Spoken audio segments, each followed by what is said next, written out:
Hello everyone, hope you are doing well. In this video, I'm going to show you how to change date of birth on Instagram. I'll guide you through a couple of steps, so stick with me and let's begin right now. First things first, let's proceed. Open up our Instagram app over here, and then click on the profile button over here.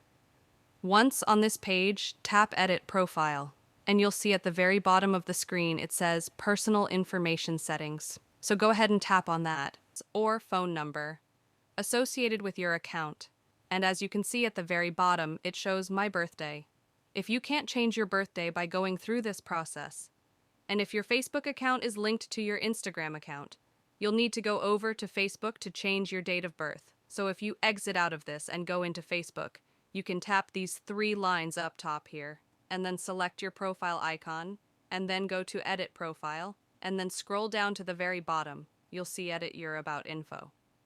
And then scroll down just a bit, and as you can see here under Basic Info, you can now see my date of birth here, and I'll just click Edit if I just want to. Then I can just get here and edit my date of birth here.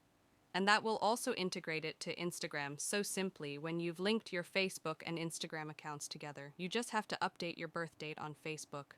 So it moves on to Instagram, and that is how you change your Instagram date of birth. Let us know if you have any questions in the comments below. And don't forget to give this video a thumbs up and please subscribe to my channel. Thanks for watching. Have a nice day.